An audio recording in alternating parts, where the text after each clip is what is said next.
trascendente que ha tenido el sindicato por conducto del comité ejecutivo, que es mandatado por la decisión de los trabajadores. Derivado de que este año ha sido difícil en términos financieros, pero además difícil en términos de voluntades, aún no hemos concluido la negociación salarial 2022.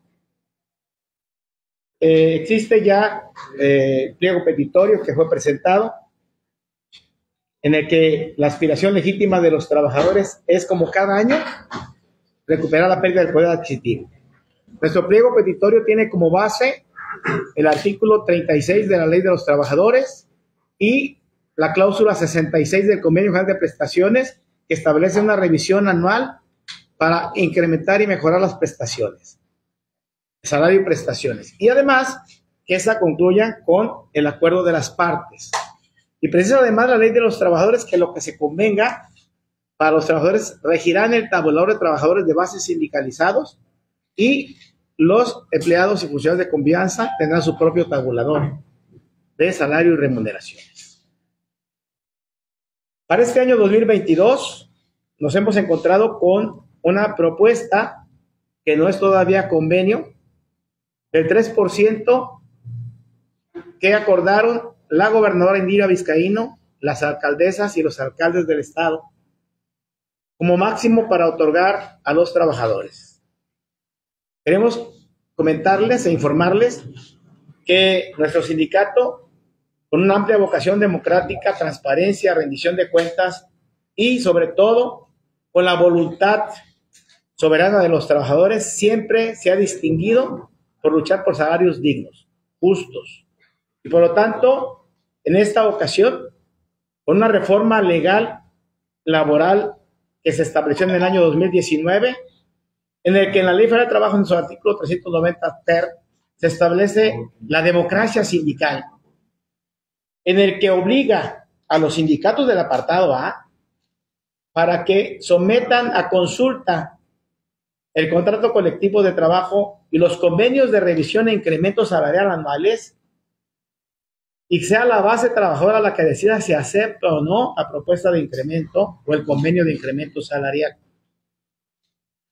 Por lo que en aplicación supletoria de la Ley Federal de Trabajo a nuestra ley burocrática estatal, hemos acordado que la propuesta del 3% de incremento al sueldo de los trabajadores que hace la gobernadora licenciada Indira Vizcaíno Silva sea sometida a consulta por toda la base trabajadora, que lo expresará mediante su voto libre, directo y secreto, y que ya ha sido aprobada la convocatoria para el mismo, que tiene por objeto, como lo dije con claridad, la participación democrática de los más de 3.340 agremiados, quienes se expresarán de manera directa, libre y secreta el día jueves 7 de abril en un horario comprendido de las 16 a las 21 horas. Este horario es de 4 de la tarde a 9 de la noche, 5 horas para el flujo de votación. ¿Por qué se establece este horario? Porque pretendemos no entorpecer las labores y el servicio a la población. Esta consulta acudirán a 3 centros de votación. El primero, en el Casino Burócratas, para quienes vivan y laboren en la zona conurbada Colima, Villa de Álvarez, Coquimatlán, Comala y Cuauhtémoc.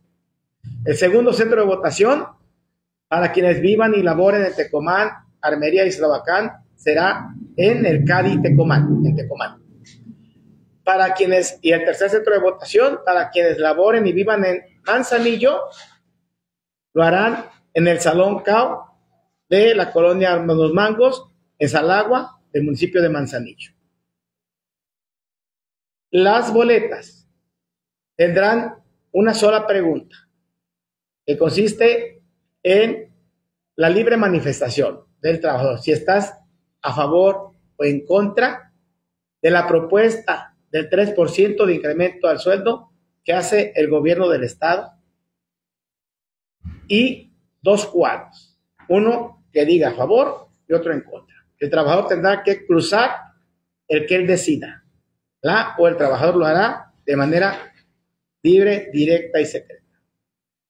El proceso de votación de esta consulta se hará primero ya con la convocatoria aprobada, dándole la máxima difusión. Se las vamos a transmitir a ustedes en medio digital, lo hará la secretaria de prensa, para que ustedes tengan conocimiento de todo el procedimiento.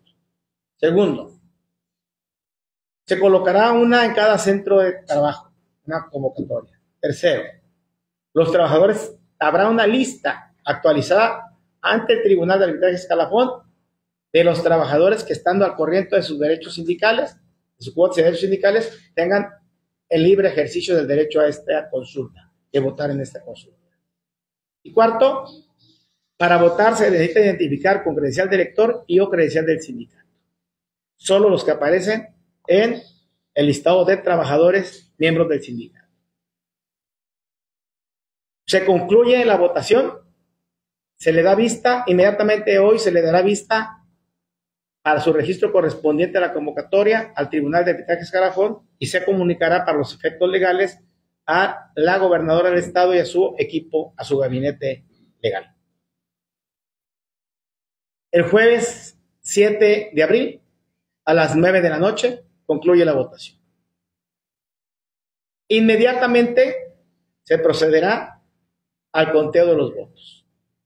Precisarles que pues concentra más del 80% de agremiados. En el centro de votación de Manzanillo habrá una mesa de votación. Se hará el cómputo de las mesas receptoras de los votos a la misma hora. A las 9 de la noche se cierra, las boletas inutilizadas, las boletas utilizadas y los votos a favor, en contra o nulos que se hubiesen recibido. Ese mismo día, ante la presencia de fedatario público o notario público, se procederá al cómputo final, sumando las 12 actas de las 12 mesas receptoras de votos que contendrán de los votos que fueron sujetos de la consulta democrática del sindicato. Los resultados se les dará la máxima publicidad. Se comunicará a los efectos legales al Tribunal de Arbitraje Escalafón y al propio correspondiente.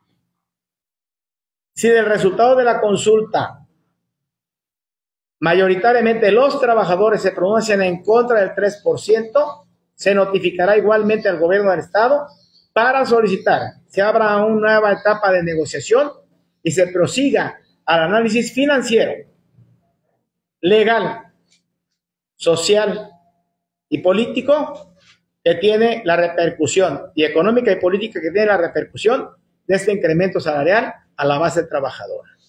El comité directivo acatará la voluntad mayoritaria de los agremiados y está preparado para cualquier escenario, para un resultado a favor de la propuesta y para un resultado en contra de la propuesta. Si la respuesta es en contra, habremos de seguir luchando por un salario digno a los trabajadores y que sea justo, que recupere la pérdida del poder adquisitivo, que fue este año el 7.36% de la inflación. Por lo tanto, el día de hoy han sido ya comunicadas y comunicados los agremiados de esta convocatoria. Agradecemos a todos los medios para darle la máxima difusión y este ejercicio democrático de cara a los trabajadores y al pueblo de Colima sirva para que los sindicatos, los dirigentes, actuemos de manera responsable, de manera objetiva y sobre todo con la voluntad, acatando la voluntad de los trabajadores, que es un mandato de ley hoy en la reforma laboral, para evitar que los líderes negocien a espaldas de los trabajadores.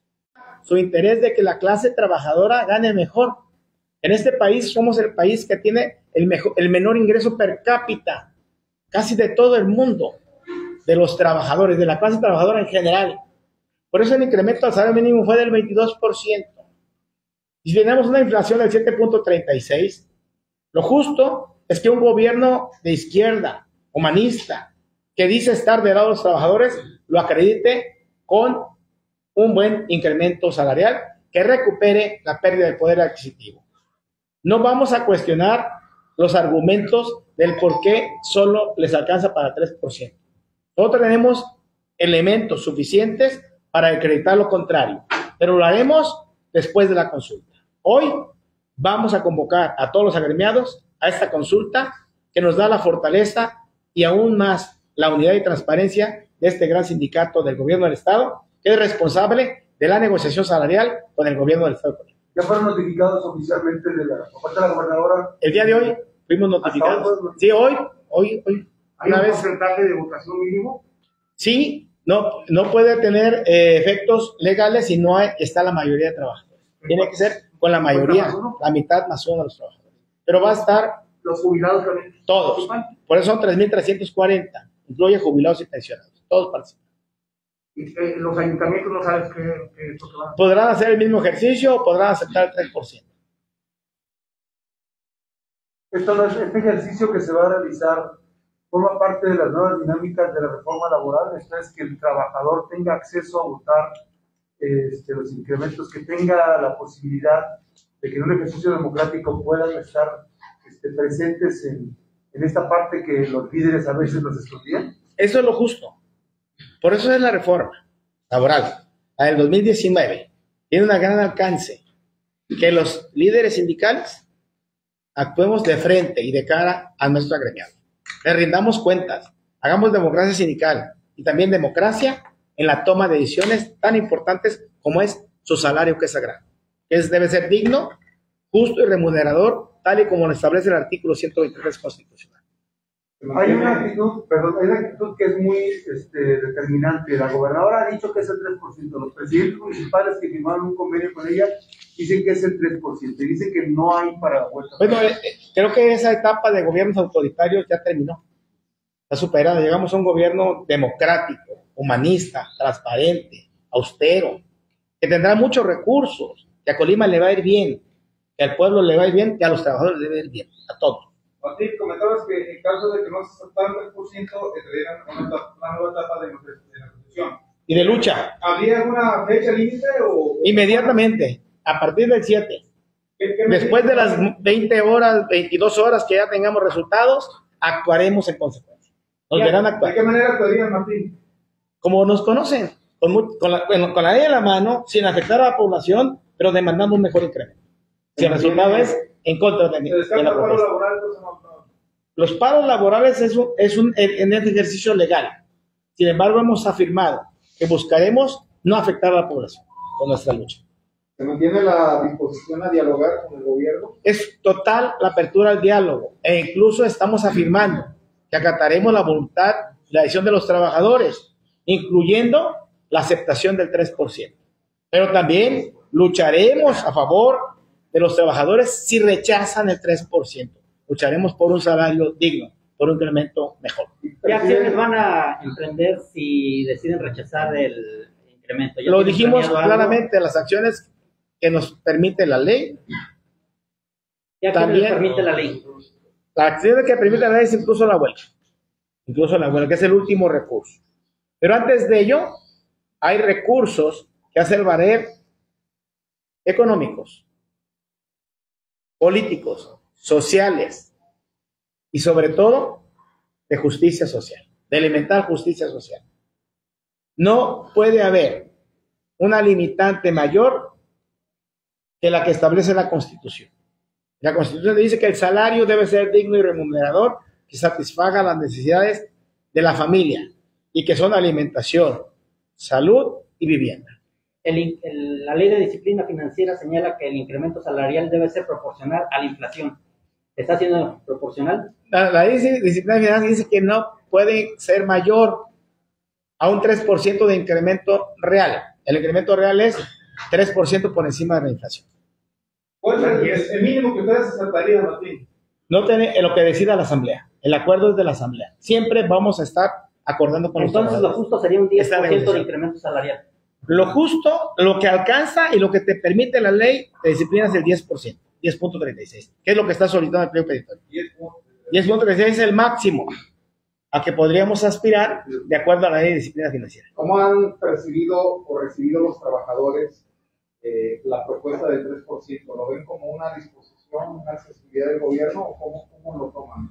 Están verdaderamente desconcertados porque efectivamente venimos de un quebranto financiero, pero nunca esperamos que los que paguemos el quebranto financiero seamos los trabajadores. ¿Aceptarían Y que además no existan acciones legales contundentes para sancionar, fincar responsabilidades y generar acciones resarcitorias a las arcas públicas estatales para aquellos que infringieron la ley y quebraron al Estado financieramente, que son el exgobernador, los exfuncionarios de la administración estatal anterior, y que deberán de ser sujetos de una auditoría extraordinaria a toda la administración estatal, que aún no vemos claro, que los trabajadores no estamos dispuestos al sacrificio, estamos dispuestos a la colaboración, estamos dispuestos también a sumarnos de manera eficaz a un gobierno que sea creativo,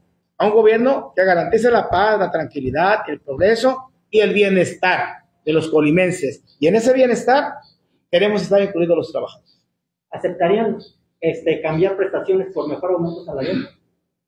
Nosotros lo que estamos dispuestos es a dar nuestro mayor esfuerzo para que el gobierno del Estado logre mejorar su nivel de ingreso, su nivel de gasto, su nivel de capacidad financiera, y que el quebranto financiero lo superemos, porque el quebranto no es permanente.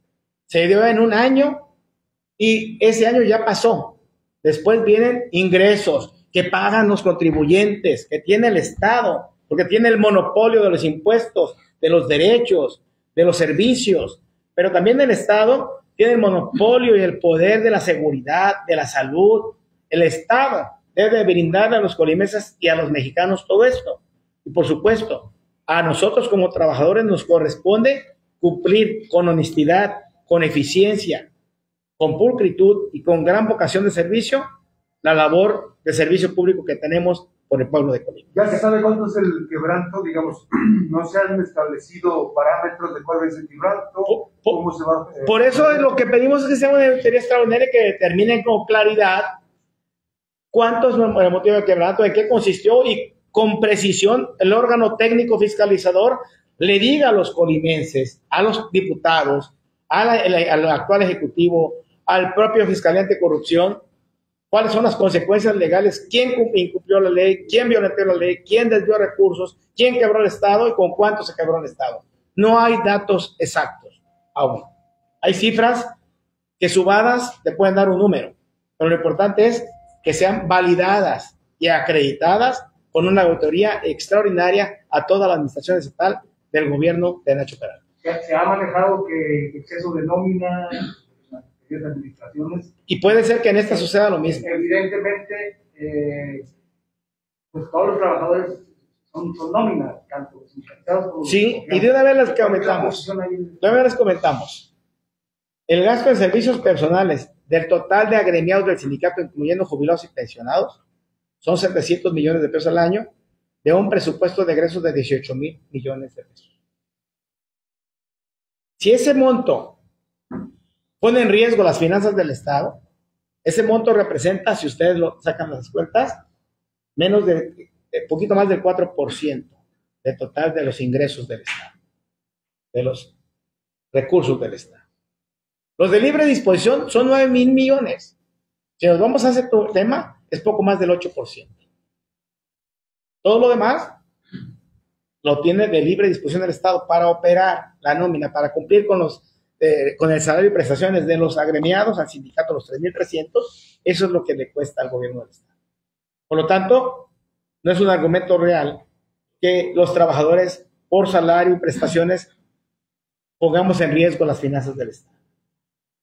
Al contrario, somos una nómina bastante austera en el gobierno del Estado, y no es el problema financiero la nómina de sindicalizados.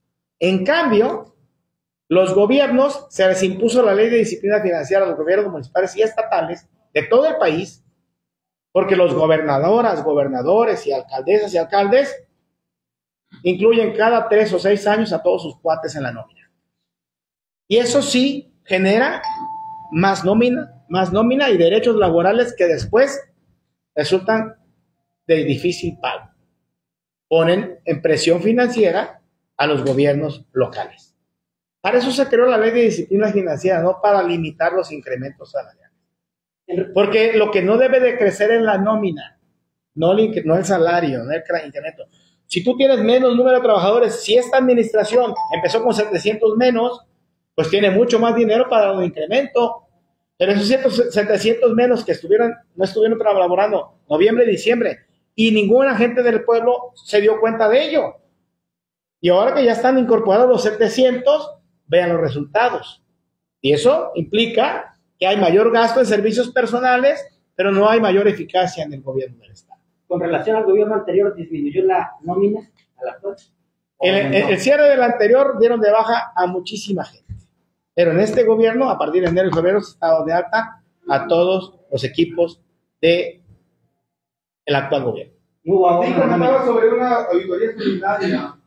¿Hay fechas y límites para que se venza eso o solo pide vigencia? ¿Cómo puede ser? Eso debe de contestar el auditor superior del Estado. Porque nosotros lo que estamos manifestando desde el día del quebranto es que se haga.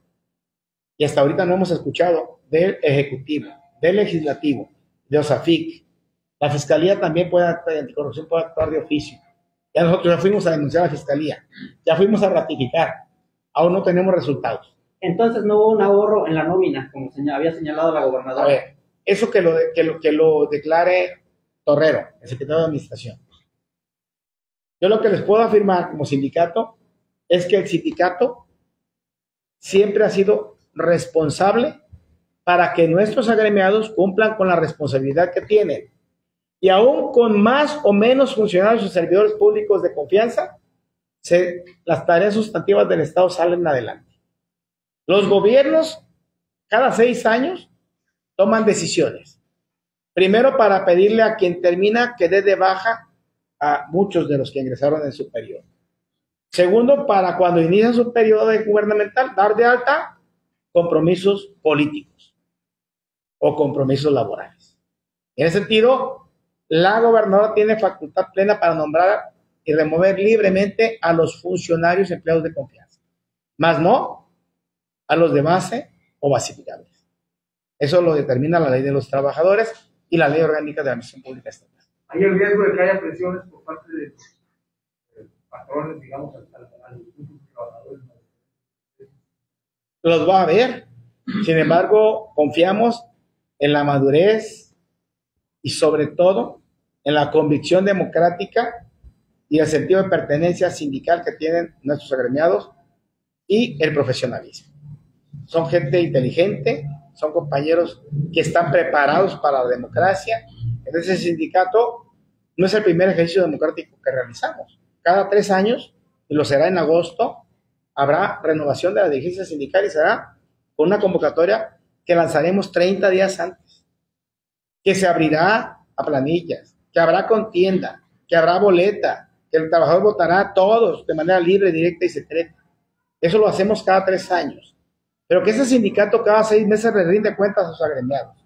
Y cada que informamos de las finanzas y cada año del trabajo y resultados, les tenemos transparencia, rendición de cuentas y muy buenos resultados a los agremiados, lo que nos permite tener un gran sentido de pertenencia, porque además les otorgamos programas y beneficios económicos directos con recursos propios del sindicato, lo cual no acontece en la mayoría de organizaciones sindicales.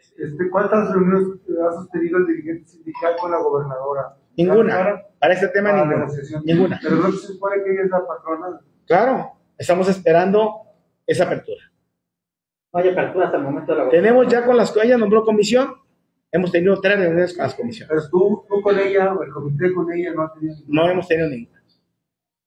Todo es por conducto de su gabinete. ¿Hay confianza en que se logre? El sindicato tiene confianza en sus agremiados y la unidad y fuerza se va a acreditar. De rechazar el 3%, entonces estaría latente la huelga en el gobierno del Estado. No, como última instancia, no está en el horizonte inmediato la huelga. Ya les decimos. En nuestro horizonte inmediato está demostrar que tenemos derecho a un mejor incremento y convencer al gobierno del Estado de que otorgue un incremento justo, reivindicador y sobre todo que restituya la pérdida del poder adquisitivo a toda la clase trabajadora. Al contrario, muchas gracias.